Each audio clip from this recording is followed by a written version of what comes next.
Bagaimana kalau imam kita terlalu cepat? Kalau imamnya tidak tuma'ninah, maka hal yang seperti ini hendaknya jangan dijadikan imam, ya. Kecuali kalau tidak dianjurkan, walaupun tidak diharamkan. Karena sesungguhnya itu waktu yang penuh dengan berkah. Adapun di dalam ibadah salat hampir jarang kita menemukan ada kebid'ahan di dalamnya.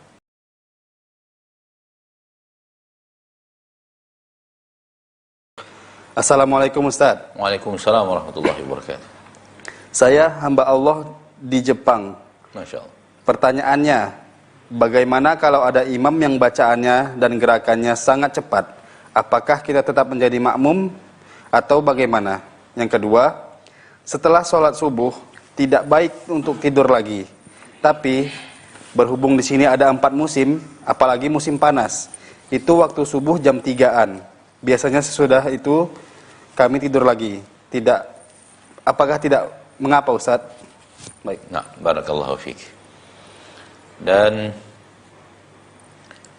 semoga saudara-saudari kita kaum muslimin dan muslimat yang sedang berada di negeri Sakura, Jepang, bisa menyimak dengan baik dan suara dakwah kita sampai ke sana dengan jelas. Semoga demikian dan bisa mengikuti ilmu demi ilmu yang disampaikan oleh para asatidzah yang mengisi acara di Asil TV.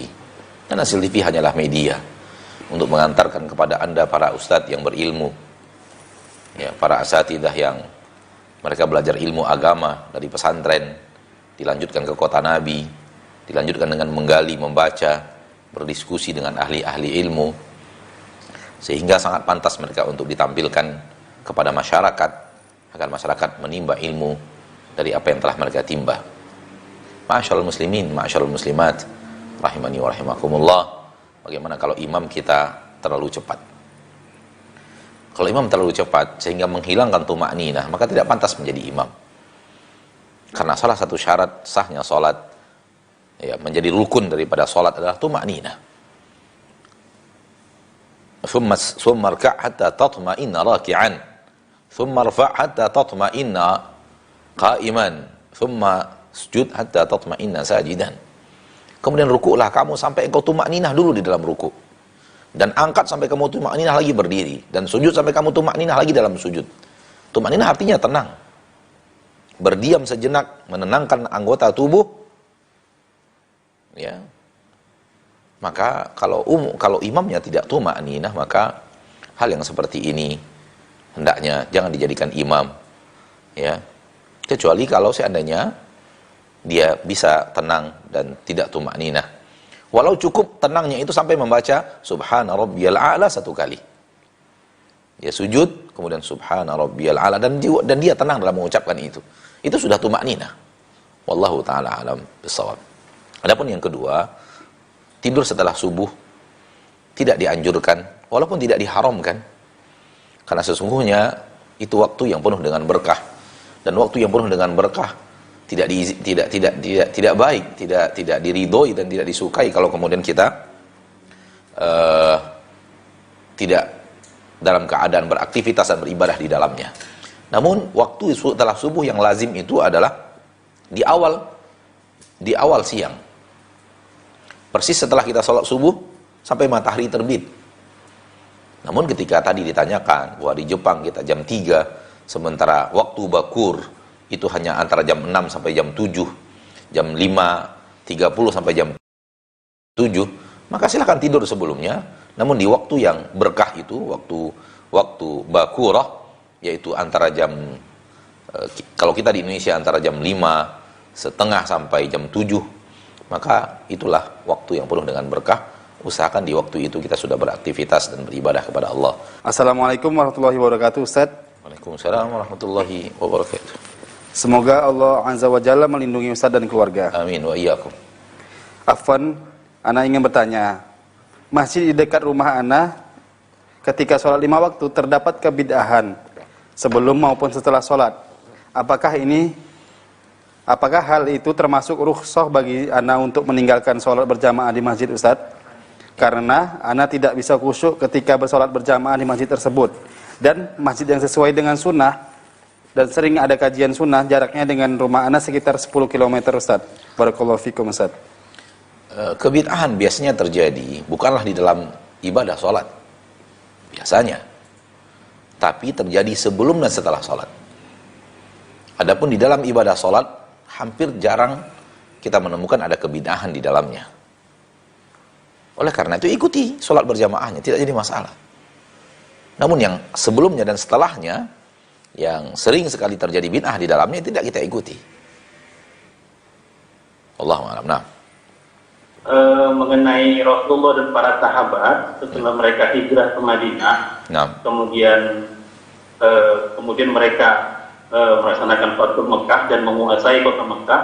Pertanyaannya, Ustaz, kenapa Rasul dan para sahabat tidak kembali pulang kampung untuk tinggal di kota Mekah, padahal mereka mampu, Ustaz? Ya. Baik. Cukup, Pak? Ya, Ustaz. Baik. Karena kalau mereka kembali ke kota Mekah, batal hijrahnya, Pak. Nabi SAW dan para sahabat telah hijrah dari Mekah menuju Madinah.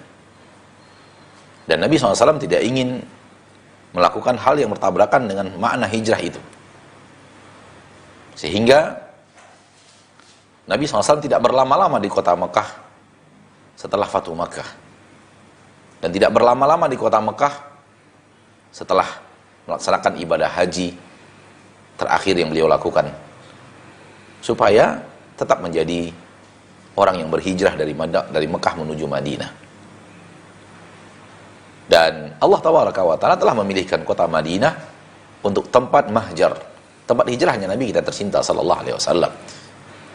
Dan itu salah satu bukti bahwa kota Madinah menang diperuntukkan untuk Nabi kita Muhammad sallallahu alaihi wasallam oleh Allah Subhanahu wa taala. Makanya Nabi dan para sahabat disuruh untuk kembali ke kota Madinah supaya hijrah yang telah mereka lakukan tetaplah hijrah. Allahu a'lam. Assalamualaikum, Ustaz. Waalaikumsalam warahmatullahi wabarakatuh. Bagaimana kita menghadapi suami yang lebih peduli terhadap orang tuanya beserta adik-adiknya dibanding kepada istrinya?